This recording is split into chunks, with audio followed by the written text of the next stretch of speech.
Bonjour à tous. Donc très rapidement, quelques chiffres sur Bouygues Immobilier.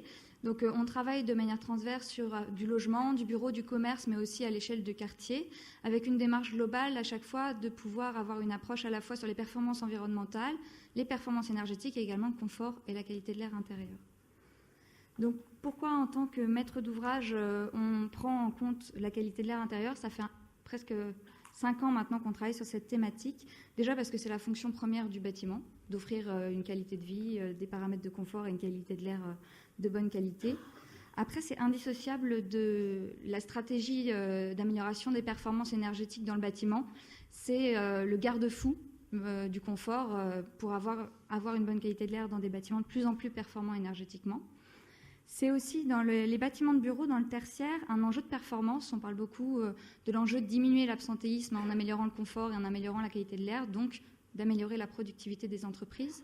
Très rapidement, j'ai mis une illustration, c'est le dernier baromètre de l'absentéisme publié par Alma Consulting en partenariat avec Goodwill Management, qui fait le calcul, ils ont fait l'exercice qu'1% d'absentéisme pour une société, ça représente 1,37% de la masse salariale. Donc c'est vrai qu'il y a un enjeu même budgétaire sur ces sujets de prise en compte de qualité de l'air.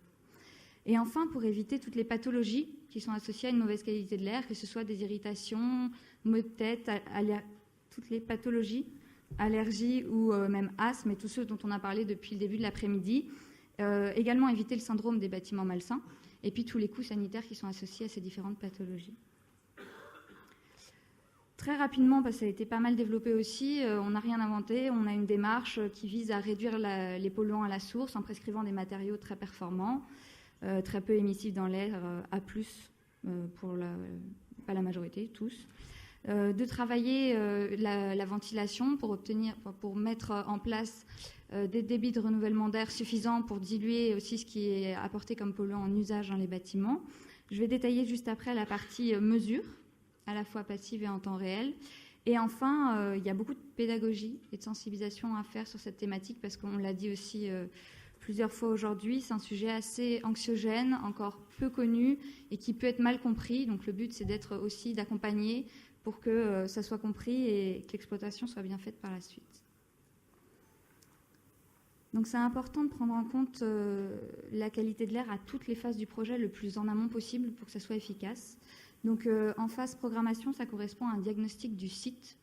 Quelles sont les contraintes, quelle est la pollution du site sur lequel on veut venir construire le bâtiment, s'il y a des sources de pollution spécifiques, comment sont orientés les vents dominants. Ensuite, faire des choix techniques en phase conception adaptée, donc ce que je disais juste avant.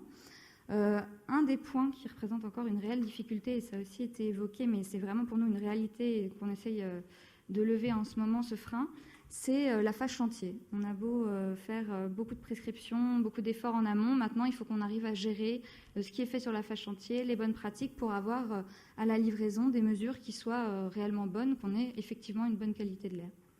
Donc, on a décidé de faire des mesures avec 2 technologies en parallèle. Donc, des tubes passifs radiello qui nous donnent une valeur moyennée, qu'on pose une semaine dans le bâtiment. C'est les mesures qu'on appelle, nous, réglementaires. Et en même temps avec des balises de mesures dynamiques de la société Azimut Monitoring qui, elles, nous permettent d'avoir différents paramètres de confort et de qualité de l'air. Dans le temps, on peut les laisser plus longtemps dans le bâtiment et elles ont une lecture dynamique, ce qui fait qu'on arrive à comprendre ce qui se passe en fonction de l'usage du bâtiment sur différents paramètres de qualité de l'air. Donc c'est quelques exemples que je vais vous présenter ensuite sur des enseignements qu'on arrive à avoir sur cette approche mesure de systèmes différents. Donc, quelques exemples, chaque site est vraiment abordé comme un site unique ou avec une analyse dédiée. On réalise des mesures à la fois en diagnostic, comme je disais, à air extérieur, puis ensuite pour valider les efforts faits et les bons fonctionnements des systèmes de ventilation à la livraison et en mise en exploitation. Et on essaye d'impliquer au maximum et de challenger même l'équipe de maîtrise d'œuvre pour qu'il y ait un réel suivi et une dynamique tout au long du projet, que ce ne soit pas juste une volonté au début ou un constat à la fin en venant faire des mesures. Donc un exemple, c'est Green Office Paris-Batignolles sur la ZAC Clichy-Batignolles, qui est où est l'emplacement du bâtiment qui est actuellement en conception. Donc on est sur dalle et face à une voie ferrée assez passante. Donc on est venu faire des mesures. Donc on a forcément observé qu'il y avait des pics de pollution extérieure liés au trafic ferroviaire, notamment de particules fines et de dioxyde d'azote. Donc on a revu la copie en conception avec l'architecte, on a changé le système de ventilation qui était pensé pour une partie de l'année en ventilation naturelle. C'était hors de question d'avoir des prises d'air neuf en direct sur cette voie ferrée.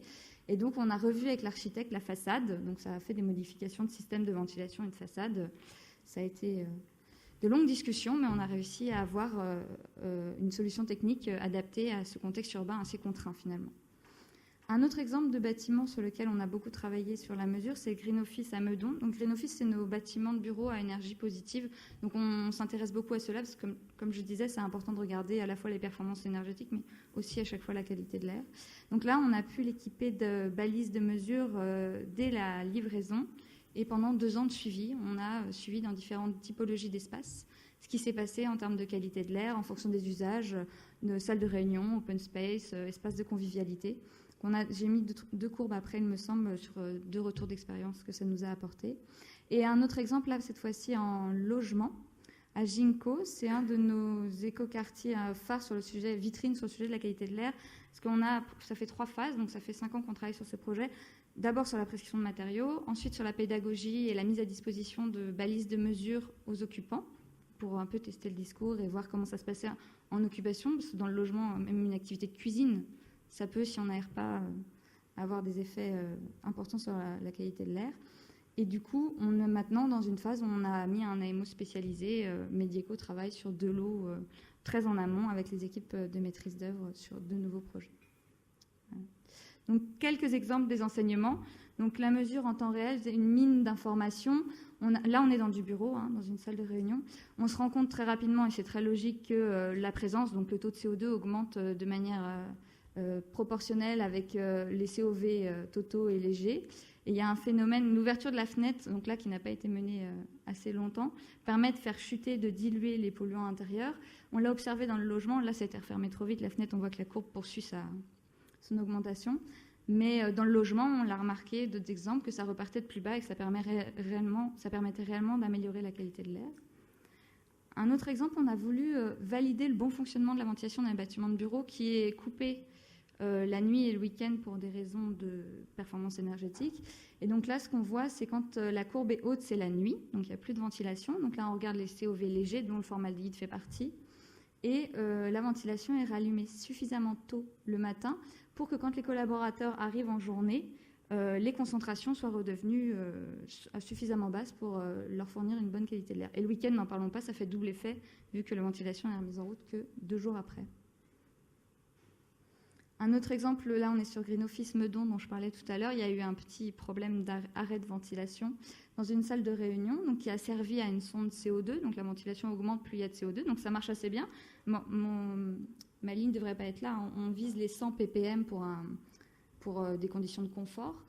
Et donc ça marche bien, ça lisse le pic. Par contre, dès que la ventilation est arrêtée, on voit que ça explose très très vite. On va au-dessus de 2500 ppm, là où on voudrait avoir en dessous de 1000. Et par contre, on voit aussi que dès que la ventilation est remise en route, ça redescend de manière significative et très rapidement. Sur les matériaux de construction, là c'est assez particulier, c'est sur Green Office aussi, on a pris l'environnement le plus contraint, c'est un showroom, donc avec beaucoup de matériaux neufs qui ont été mis en place. Et c'est aussi un espace où il n'y a personne qui reste longtemps. On vient juste faire une visite. Donc on n'avait pas fait très attention, on va dire, au choix des matériaux et du mobilier qui a été mis en place. Et c'est 1 an de suivi que vous voyez là. Donc on voit en effet qu'en termes de COV totaux, on est à des seuils hyper importants. On est à 3000, pareil, là où on voudrait être en dessous de 1000 d'office, qu'on arrive à faire maintenant dans les logements où on fait les mesures à la livraison. On est en dessous de 2000 microgrammes par mètre cube maintenant. Et du coup, ça descend, on voit qu'il y a plusieurs phases de désorption des matériaux pour finalement atteindre un bruit de fond qui fait qu'il n'y a plus vraiment de pollution en plus liée à la désorption des matériaux dans la pièce. Juste un dernier exemple sur l'existant. Ça, c'est la plateforme de suivi d'Azimut Monitoring, la petite balise qu'on met pour faire les mesures.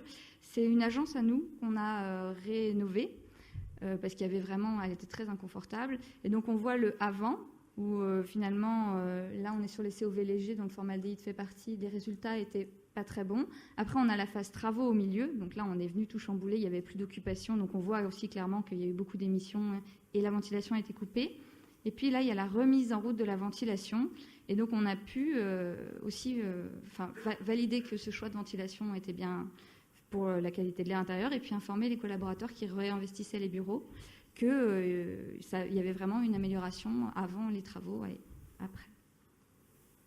Voilà. Pour le suivi, ce qu'on essaye de faire maintenant, ça c'est pour les bâtiments de bureaux, on leur donne plein d'éléments d'information sur l'énergie, les consommations, la production, et là on est venu essayer d'ajouter un volet qualité de l'air intérieur, donc confort intérieur avec l'humidité relative et la température, mais aussi qualité de l'air intérieur. Donc c'est un travail qui est en cours parce que ça demande beaucoup de pédagogie pour leur expliquer qu'est-ce que c'est que le CO2, le confinement, le ppm, les COV totaux, c'est encore autre chose par rapport au CO2, mais c'est très riche d'enseignements et on avance comme ça en le mettant réellement en place sur des bâtiments, en le proposant. Voilà. Bon, juste en conclusion, c'est vrai qu'on a appris beaucoup grâce à la mesure. On essaie d'avoir une démarche d'amélioration continue et de travailler, notamment via Inspire, sur une démarche managériale pour prendre en compte la qualité de l'air de manière structurée et reproductible sur l'ensemble des bâtiments qu'on va être amené à concevoir à l'avenir. Merci beaucoup. Merci beaucoup. N'hésitez pas à nous faire revenir vos dernières questions. Nous allons les traiter dans quelques minutes.